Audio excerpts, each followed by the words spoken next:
ত্রয়োদশ জাতীয় সংসদ নির্বাচনে ভূমিধস বিজয়ের পর দেশের রাজনীতিতে শুরু হয়েছে নতুন এক অধ্যায়। বিএনপি সংখ্যাগরিষ্ঠতা পাওয়ার পর এখন সবার নজর একটি জায়গায়। দলটির চেয়ারম্যান তারেক রহমান প্রধানমন্ত্রী হিসেবে শপথ নেয়ার পর কোথায় থাকবেন তিনি? ১৭ বছর লন্ডনে অবস্থান শেষে দেশে ফেরার পর থেকেই এই প্রশ্নটি রাজনৈতিক অঙ্গন থেকে শুরু করে সাধারণ মানুষের আলোচনার কেন্দ্রবিন্দুতে। রাজনৈতিক ইতিহাসে ঘেরা মরহুম খালেদা জিয়ার ঐতিহাসিক বাসভবন ফিরোজা থেকেই তারেক রহমান নির্বাচনী লড়াইয়ের প্রস্তুতি নিয়েছেন। কিন্তু প্রধানমন্ত্রী হিসেবে দায়িত্ব নেয়ার পর কি তিনি এখানেই থাকবেন নাকি বদলে যাবে ঠিকানা? নিরাপত্তা বিশ্লেষকরা বলছেন, একজন সরকার প্রধানকে আবাসিক এলাকায় রাখা বড় চ্যালেঞ্জ। গুলশান থেকে সংসদ ভবনের দূরত্ব, প্রতিদিনের যাতায়াত, সড়ক নিরাপত্তা এবং জনসমাগম সবকিছু বিবেচনায় প্রটোকল অনুযায়ী তাকে শেষ পর্যন্ত রাষ্ট্রীয় কোনো ভবনেই স্থানান্তরিত করার প্রয়োজন হতে পারে।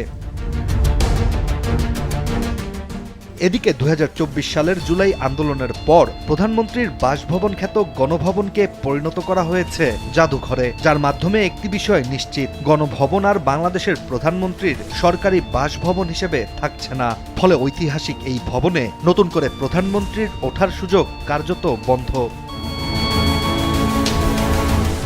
তাই তো এখন সরকারের সামনে সবচেয়ে বড় প্রশ্ন, নতুন প্রধানমন্ত্রীর জন্য কোথায় হবে নিরাপদ, প্রটোকল সম্মত ও কার্যকর বাসভবন? ভিগো ওয়্যার গার্ড প্রয়োজন মতো বাঁকানো যায়, অধিক চাপেও ভাঙে না। ভিগো।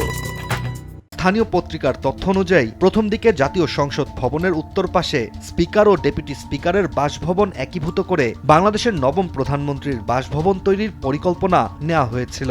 কিন্তু সংসদ চলাকালে নিরাপত্তা ঝুঁকি এবং আবাসন পুনর্বিন্যাস নিয়ে জটিলতার কারণে সেই সিদ্ধান্ত বাতিল হয়েছে বলেই জানা যায়। গৃহায়ন ও গণপূর্ত মন্ত্রণালয় ইতোমধ্যে গণভবনের পাশেই নতুন প্রধানমন্ত্রীর বাসভবন নির্মাণের নকশাও চূড়ান্ত করেছে। প্রতিরক্ষা মন্ত্রণালয়ের অফিস সংলগ্ন জমির একটি অংশে এই প্রকল্প বাস্তবায়নের প্রস্তুতি রয়েছে। তবে নতুন ভবন তৈরি করতে সময় লাগতে পারে ২ থেকে ৩ বছর। ফলে দায়িত্ব নেয়ার পরপরই নতুন প্রধানমন্ত্রীর সেখানে ওঠা সম্ভব নয়। তাহলে অন্তর্বর্তী সমাধান কি? সংশ্লিষ্ট সূত্র বলছে, রাষ্ট্রীয় অতিথি ভবন যমুনাই হতে পারে তারেক রহমানের সম্ভাব্য ঠিকানা। রাজধানীর হেয়ার রোডে অবস্থিত এই উচ্চ নিরাপত্তা সম্পন্ন ভবনেই বর্তমানে অন্তর্বর্তী সরকারের প্রধান উপদেষ্টা ডক্টর মোহাম্মদ ইউনূস অবস্থান করছেন। ফলে কাঠামো, নিরাপত্তা বলয়, যাতায়াত সুবিধা এবং রাষ্ট্রীয় প্রটোকলের দিক বিবেচনায় যমুনা অনেকটাই প্রস্তুত। আর অতীতেও তত্ত্বাবধায়ক সরকার প্রধানরা এখানেই ছিলেন।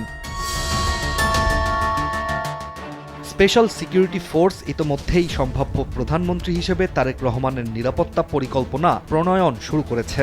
তাই তো তিনি যেখানেই থাকুন না কেন সেই এলাকা ঘোষণা করা হবে হাই সিকিউরিটি জোন হিসেবে।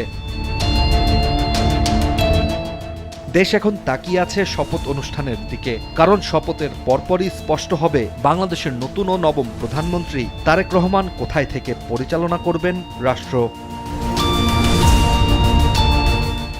ইশতিয়াক হোসেন, দেশ টিভি।